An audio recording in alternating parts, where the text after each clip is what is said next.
Hello, this is an entry in my Dhamma journal. What I want to talk about today is YouTube, what I'm doing here, and maybe the direction that I want to take this going forward. Now, the reason I started making videos here is that I felt I needed something to sort of focus my energies on in regards to my Buddhist practice. So I started doing these research streams. From that, I started doing commentaries on books, and now I'm doing these Dharma journals. Quite a lot has changed in the past couple of months since I started doing these, and I've got to say that my experience has been mostly positive. I've really enjoyed doing this. It's a small channel. I don't have plans for this to become a big channel, but I am getting a little bit captured by watching the numbers rise with subscriber counts and likes and comments and that sort of thing. I'll talk about that in a moment. With this channel in particular, I'd say that the sort of best thing about it for me is that when I set up a stream and I just start doing my research and videoing it, I get into a kind of flow state. I really enjoy what I'm doing. I don't know if that comes across in the videos. Often it will start out a little bit rough. I'm not sure what I want to speak about. I'm not sure what I'm going to come across. I guess my greatest sort of concerns when I make these videos is if I'm halfway through the stream and then I bungle something up so bad I feel, oh, I'm going to have to cut this out later, or sort of this research isn't really working, or just any number of things that can happen. I feel there's a little bit of a bit of creativity that goes into it. When I say that, I mean I'm improvising in certain ways. It's forcing me to improvise, and that's not a skill I have, or at least that I had. I feel that just getting on the stream, talking on the mic, just sort of uncovering the information as I do my research. It is a challenge, and I feel it's a personal challenge for me. If I were to describe the channel itself, one of the reasons that I made it was to help with my public speaking skills. I tend to get tripped up on my words. I find that I can have a thought, but I'm not able to express it very well. And I find this is a good exercise for the mind. I think podcasters and streamers and people who go onto these platforms and just talk in front of a mic and a camera, they get very good at talking.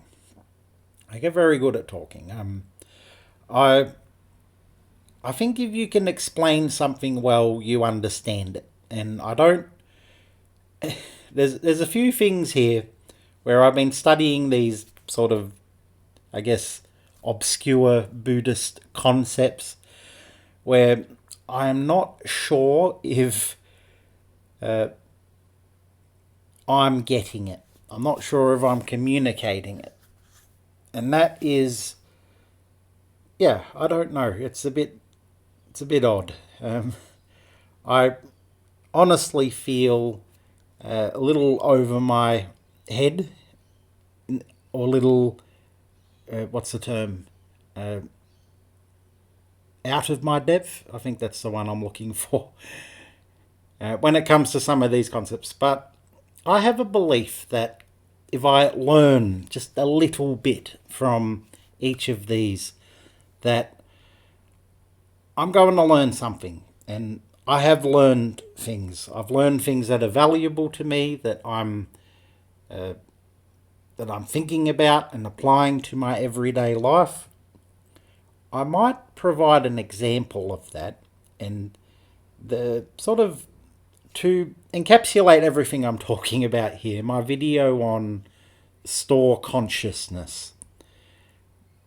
Store conscious. Store consciousness. What is this? Well, when I started the video, I had no idea. I ended up doing this hour and a half long video where I felt, what is this? I don't understand these resources. What are they telling me? It's just confusion. And I think if you go watch it, I'm really scrambling to try and piece it together. And I think it makes me feel a little bit, I don't know, I guess embarrassed.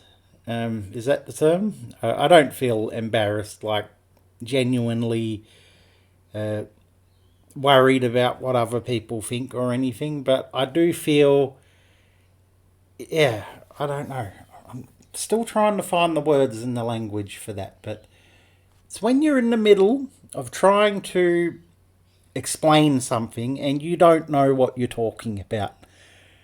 I'm honest about this. I don't have any expertise in this subject. What I'm doing is trying to learn as much as I can.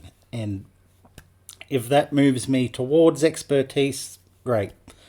I'm starting to realize certain fundamentals that I've missed out on in Buddhism as I'm going through these pages. It's not just the obscure concept I'm looking at.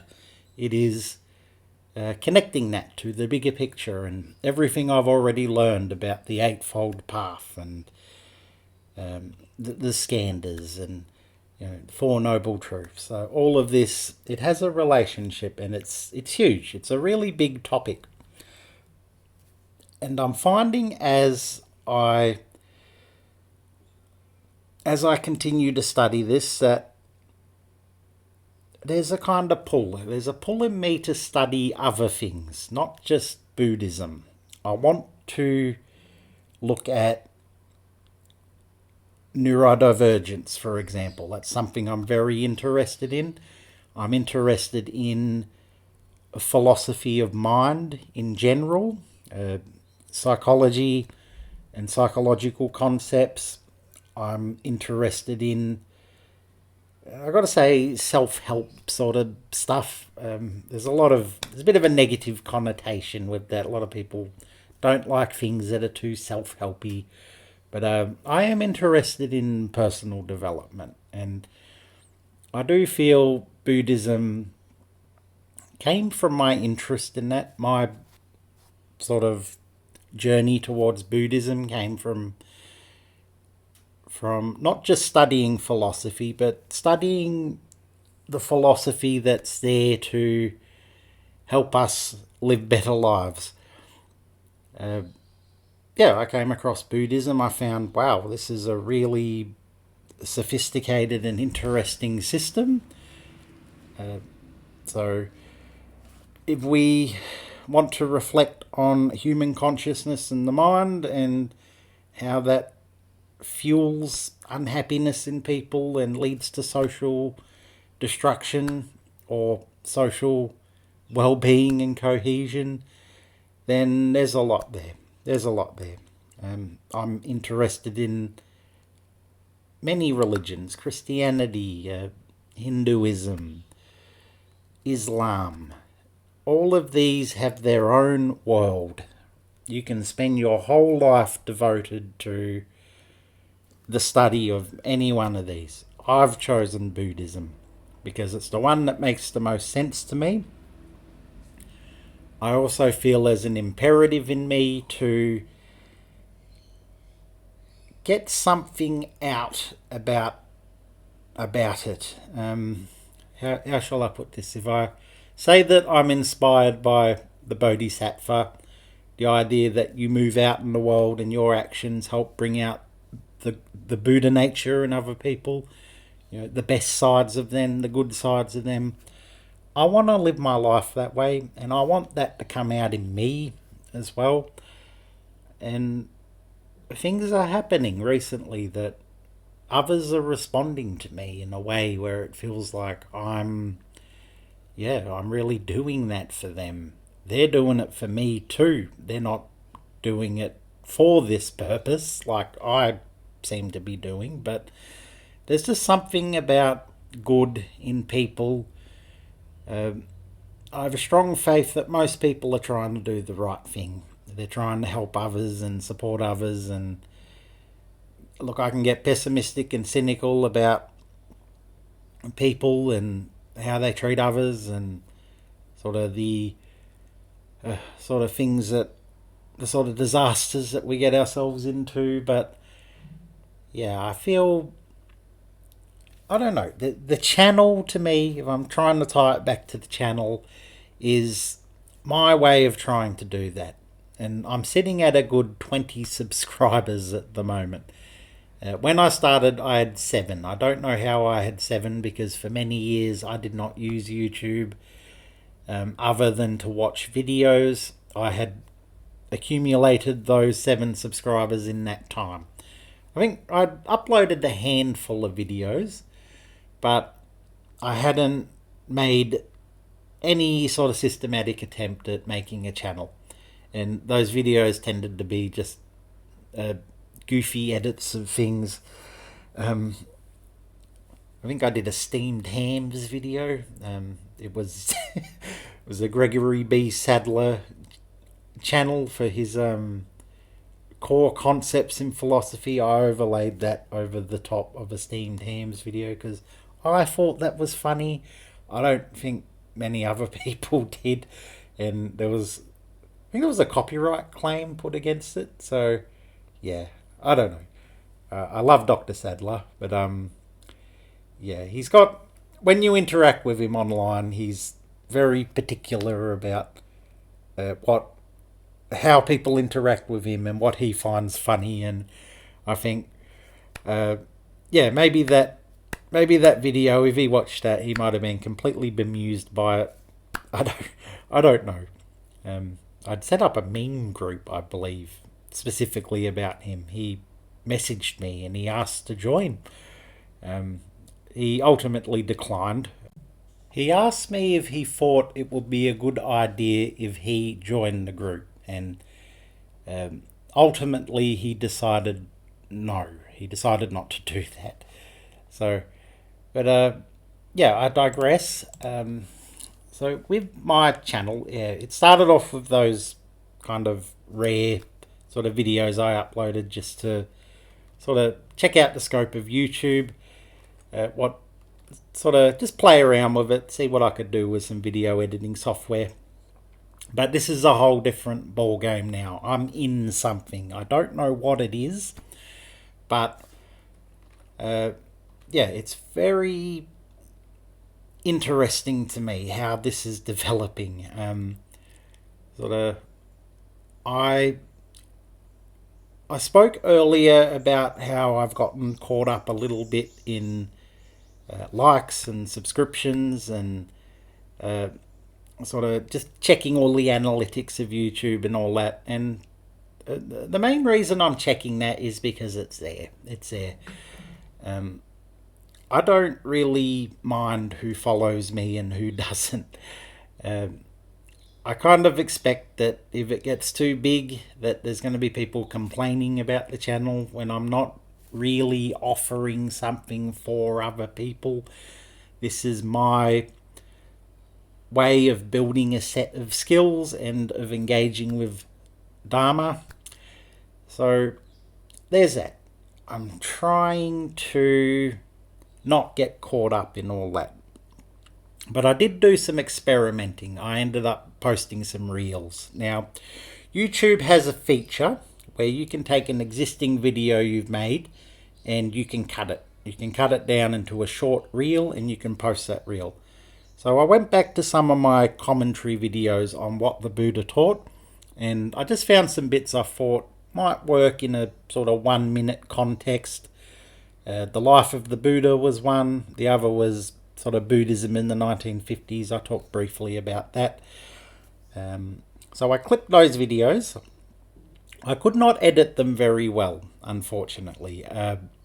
So yeah, I ended up with, you got this 16.9 video I started with, so then it cuts it down to the real size, the short form video size, the vertical video.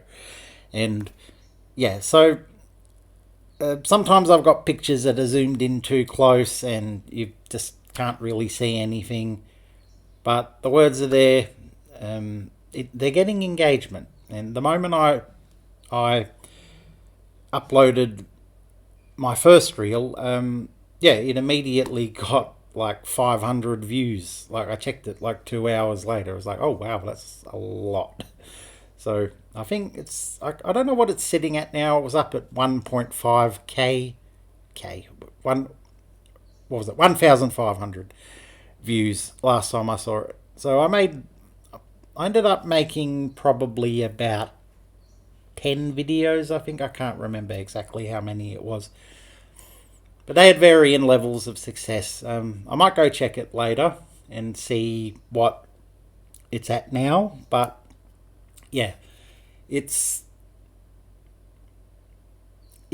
found that I read somewhere, or I watched a video, I just picked up somewhere that one of the best ways to promote stuff online is to get out there and do reels, because it goes straight in people's algorithms. They're going through thousands of them.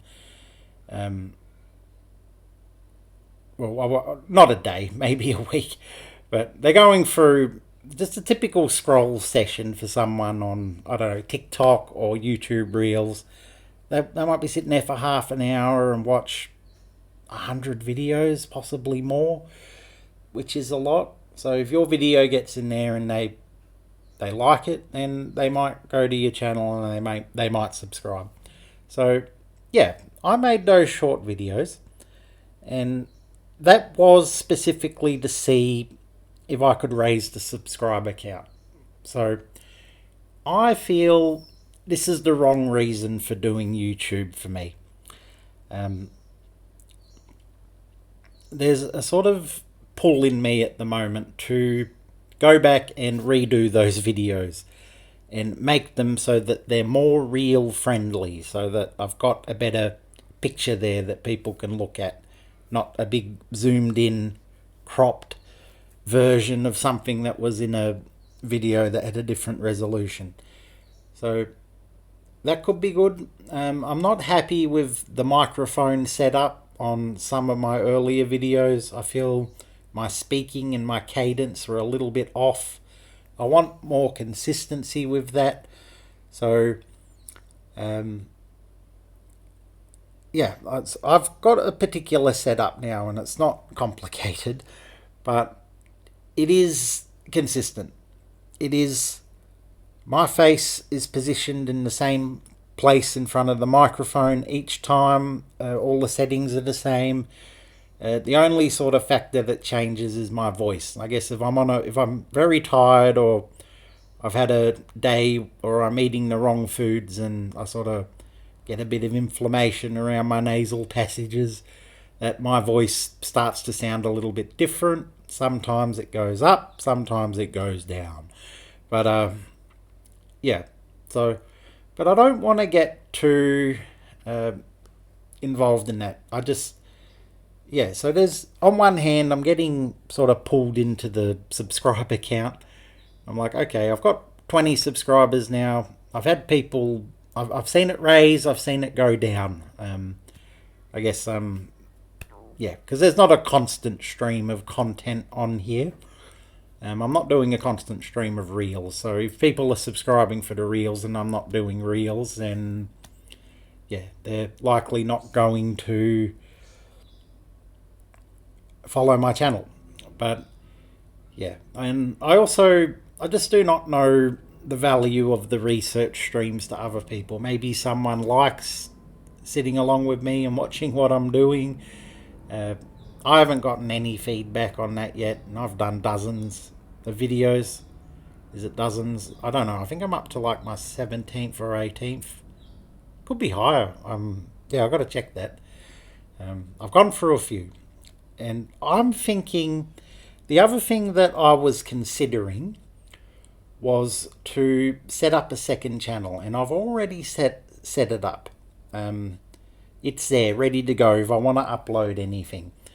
I do need to sort of put a profile picture up and a description and all that, but if I were to set up this new channel, it would be just my name and it would be my personal channel. And not only would I talk about Buddhism on here, I would talk about other things in my life. Consuming media is a big part of what I like. I love movies and music and video games. I'd love to talk about all that. I feel I'm in a place where I could do a channel oriented around those things. Cultural criticism. I think I could do good essay videos. I sort of understand how they're made and constructed now. But I also see some of the sort of big names in this space, the big players. Let's say H-Bomber Guy is one, ContraPoints is another. I think there's one I really like called Then and Now. He is fantastic. He is an academic. He comes from an academic background in philosophy, and he's very well versed in postmodernism and just sort of, I guess, continental philosophy. He is brilliant. He makes some really good channels about topics relevant to what is going on in the world right now, but always referencing from that philosophical lens. He has great videos on Hegel. I highly recommend giving him a subscribe if you haven't already. So, yeah, and I see Then and Now in particular, because when I mention H-Bomber Guy and ContraPoints, these are a bit old school now. We've moved on a little bit. I think ContraPoints stopped making videos. H-Bomber Guy releases once in the blue moon. Every time he does, it's a banger. He's had some really good videos. But I reckon Then and Now, he's probably my sort of benchmark at the moment of someone who's creating really good content. But yeah, I reckon I could make a video like that given enough time and ability to research. I don't have that at the moment. But what I can do is I can improve these commentary videos. I want to treat them. I want to treat making them like an audio book recording. I want there to be sort of good mic positioning. I want it to sound really great. I may even purchase a new microphone. But yeah, those come really naturally to me. I love spending 20, 30 minutes a night just going through a book, reading each line and then scrutinizing it. I will go online. I will ask questions of the AI. I will Google stuff. I will just look for anything that helps me contextualize that thing and assess whether it is, whether claims being made are true or not, or just sort of, yeah. So I'm coming across a lot of really good stuff doing that. That feels very natural. I like doing those videos. They are quite slow though. They take some time to make. So I just work part way through a chapter until I feel I probably have about 10 minutes worth of content, sometimes 20. And then I record the script and I go, after that I piece it all together in Microsoft Clipchamp, and yeah, I go hunting for images and sort of doing any last minute things I need to do to get that video complete, up and rolling. But here's the thing, I feel like I'm putting effort into those that I'm not putting in the exact same way into my other videos. And I feel really good about that, but then I release it and there's crickets. And then I'm like, am I doing the right thing here? Is this worth doing? But I'm just having a little bit of faith that there is a purpose for this. It's not about the subscribers. It's not about who's watching. If people want to participate in this learning journey with me, fantastic. I I would love any feedback. And one of the things I'm not getting here is feedback. I feel if I'm doing something that I'm oblivious to, I want someone to draw attention to that. I really do. Then, okay, so that's the channel and where I'm sort of at with it. I've considered, just to sort of summarize that a bit, I've considered making a new channel. I will probably do 2 channels if I do. Which means that if I make these sort of, I guess, these more produced videos, and not just the commentary videos, but also I'm thinking of making more compact videos specifically about the A to Z glossary topics. So instead of a whole research stream, the research stream is the bit where I do the research for a proper video. Because I'm finding it's usually afterwards. It's usually after the video that things start sort of making sense in my mind, or I start reading things or finding more information that contextualizes what I was talking about.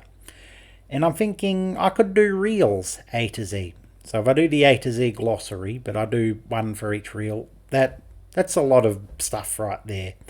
I could, and because these definitions tend to be quite short, I could explain that concept in under a minute. That might work. I think that might be better. So if I get down these 1.5 hour long research stream videos to just a 1 minute reel, if I can explain it in that time, well, it will probably show better understanding, but it will probably be of more use to other people as well. I don't know if the research streams are worth putting up. I'm doing them for my personal benefit. Just talking through research is helping me. But I expect there's a very limited audience for that. So, yeah, I would keep doing the research streams, but I'd leave them on the Aussie Arahant channel.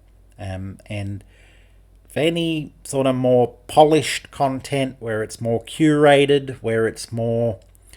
I've put a lot of effort into this, I would put that on both channels. On the Aussie Arahant channel and the second...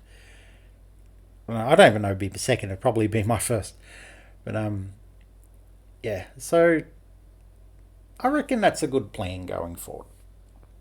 Alright, so I guess I'll talk a little bit about Buddhism. I'm trying to make Sundays my, I guess, religious day, if you want to call it that. Sort of the idea that Buddhism is a religion is very contentious, and I don't know if I even believe that what the Buddha taught was a religion, but I feel that Sundays are a day where it is my day to engage with Buddhism. And most of this is centered around a temple that I go to. Often I go in there and they have a service on. They do a Sunday service where there's a lot of chanting, and then they'll have a Dhamma talk at the end of that. I really enjoy that, but also I've been doing a tea meditation course as well. So every week at 3 p.m. on a Sunday, I go and do this tea meditation. This is the Chinese tea meditation. I've been learning about this, and it's really cool. It's all about spreading sort of the Buddha's message and meditation, mindfulness through drinking tea. And there is a tea ceremony process that they've got what they call tea masters, who, they lay out a tea set, and there's this very sort of special etiquette-based sort of way of arranging and serving the tea. And I think there are some videos of this online. I think there's a few different ways of doing it, but yeah, generally you got a teapot. You rake in the leaves, and then you pour in the hot water, and then yeah, you do these sort of delicate, graceful motions in filling up the cups, handing them to people, and then sipping the tea. So, and I'm really enjoying this. There's a little bit of this looks really easy to me. So, so when I say there's a little bit of this looks really easy, it means that it's not as easy as it looks. If you're not focusing, if you're not meditating while doing it, it's very easy to mess up all the actions. And that's part of the reason that we do it. And yeah, just little things like washing the tea and listening to the sort of sprinkle of water as it comes out of the teapot into the container, the jug. These are all really cool. I love this, and I've met some really nice people doing this as well. Um, so there's that. So on Sundays I'm doing this. It's currently 10:15 a.m. I have not gone to the temple. I've decided that I want to do some of this. I want to do my Dhamma journal. I want to maybe do a stream, maybe record some lines for my next video. I'm doing a video on the Lotus Sutra, so that's coming up. And yeah, so that's what I'm doing at the moment. There's a sort of pull in me to do more meditation. I feel, see, because I've learned that in Buddhism there's a few different ways, sort of emphases that we can do in our practice, and one of the most important is meditation. You've got to meditate. You've got to sort of connect with reality. You've got to feel the Dharma through experience, and I don't feel I'm doing enough of that.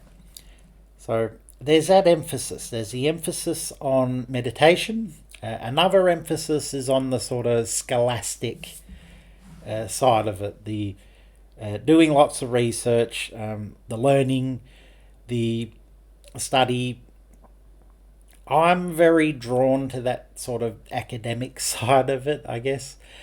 I want to learn more about Buddhism, and that's really what this channel is.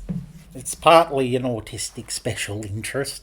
I've thrown myself into this as a way to keep myself occupied, and yeah, so, but I've got to do more meditation because I'm learning that how crucial, how key it is to what we're doing. So there's this idea, how do I spend my Sunday if this is just going to be my day to engage with Buddhism? And honestly, every day should be a day to engage with Buddhism. And I do. But I get busy during the week, and it's really, really, really hard to keep in touch with all my mindfulness practice.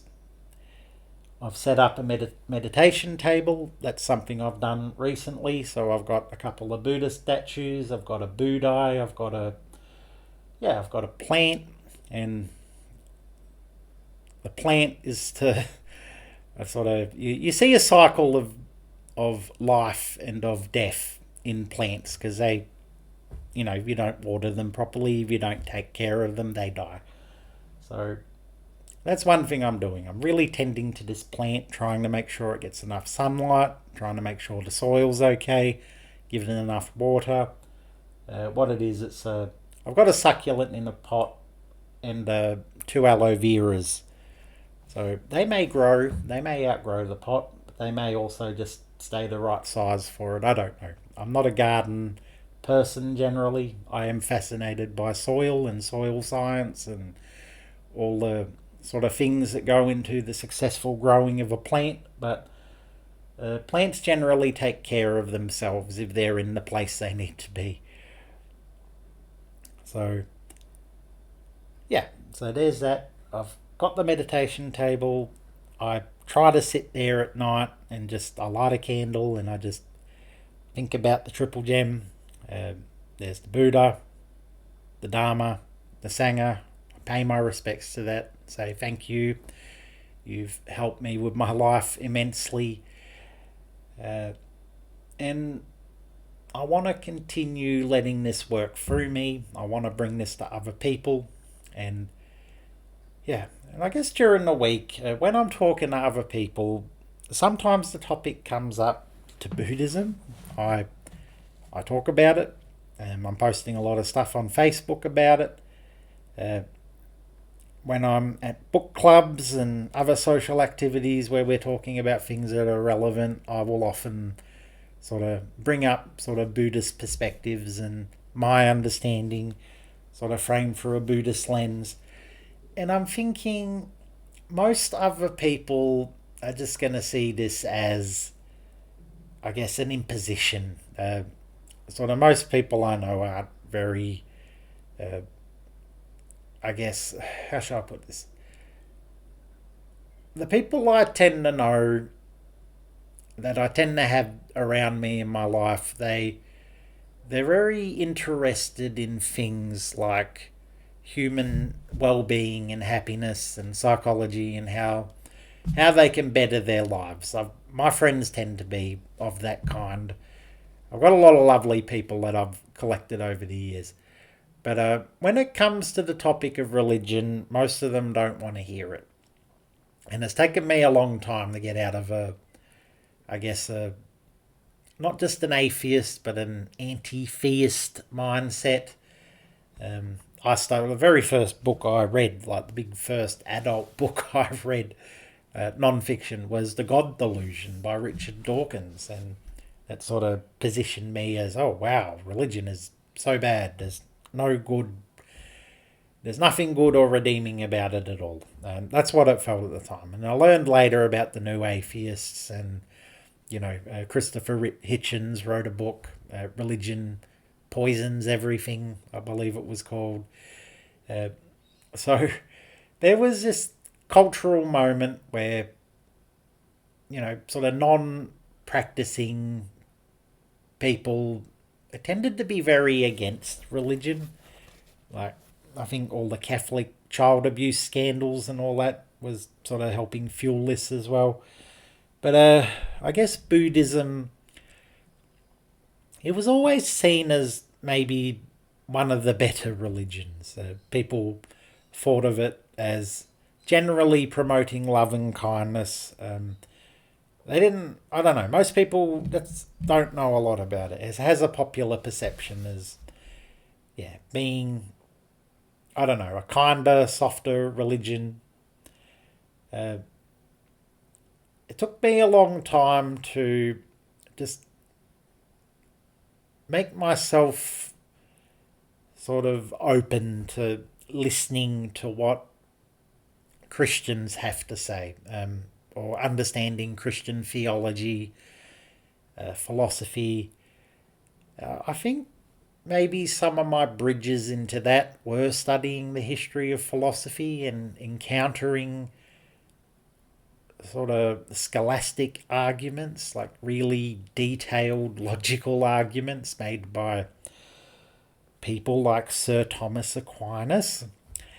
And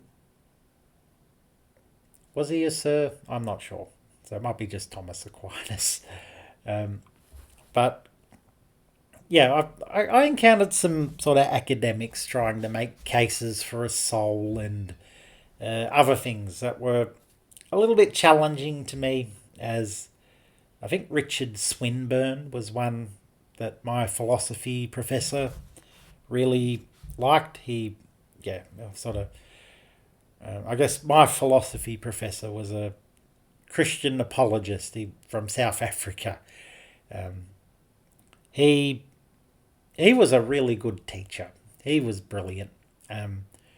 But he had an axe to grind when it came to, I guess, Christian apologetics, and a lot of people didn't like that side of him. He was definitely a minority at that time. He taught me how to write a good essay. He really scrutinised me when it came to my arguments about, I don't know, Descartes. I did quite a few essays under him. But yeah, he was very firmly anti-Marxist. He was anti-abortion. He believed in God. He believed in God with all his heart and soul. So I guess encountering him and just trying to understand his viewpoint that opened my worldview up a little bit. That's the thing. I didn't go down the path of being a Christian, and the things that really bothered me about those religions were I guess, the Judeo-Christian religions, are that, there's very much an imperative just to turn yourself over to the authority of God, and I always had a problem with that. When I encountered Buddhism, it taught me that a lot of the answers lived inside of me.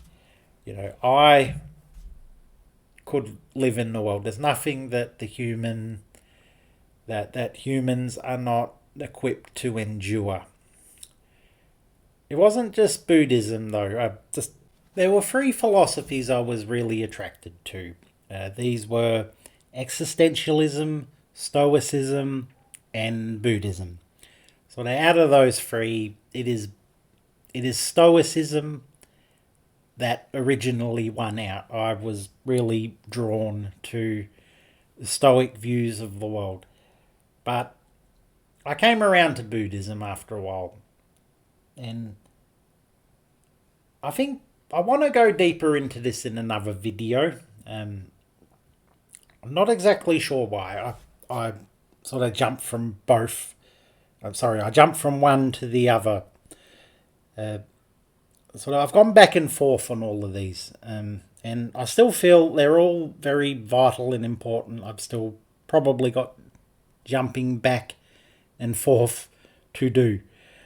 So that these three, I consider them sort of pillars of who I am and my sort of beliefs as someone interested in philosophy.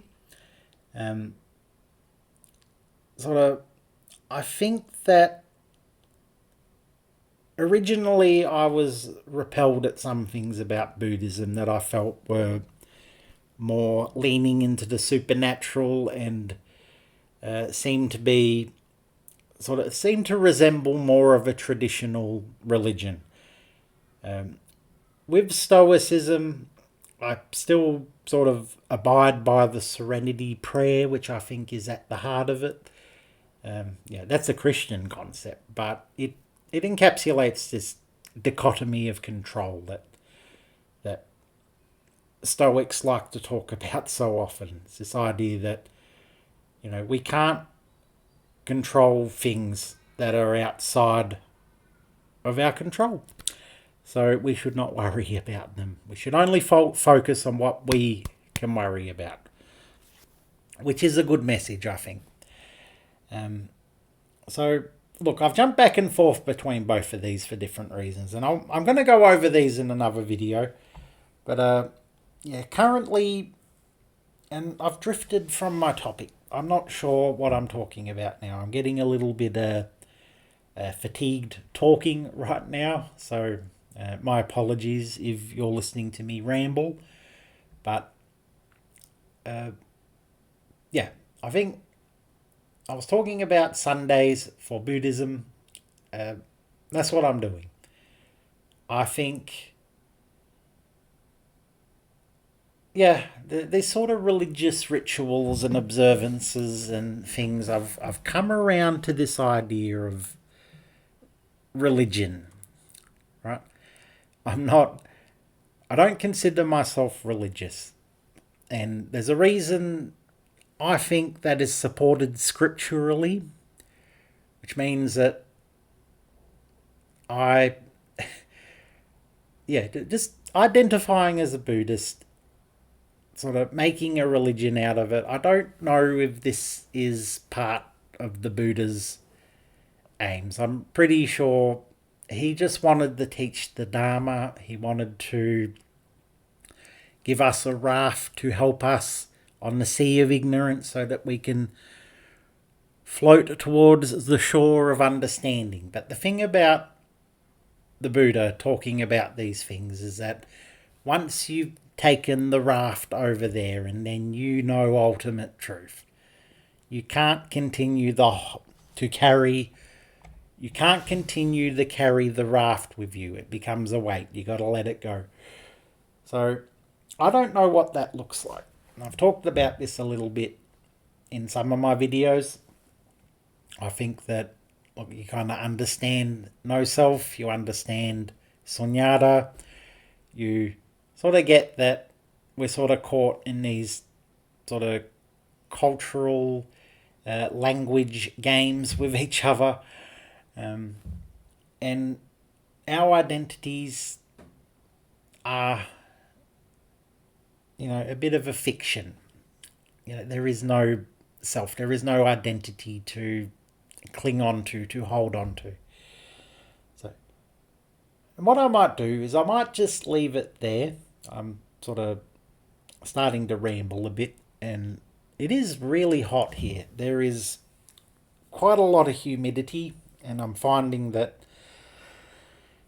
these days are challenging because I'm not getting enough sleep, and when I don't get enough sleep, my brain doesn't function the way it should. So I slept okay last night, but anyway, I've committed to putting out these videos into the world, and just even if I'm fumbling while I'm talking, this is where I am right now. This is how I experience the world. This is how I think about things, and I want to log that because I want to come back to this at some point and just really assess where I was at in this journey. So if you've listened to this, thank you.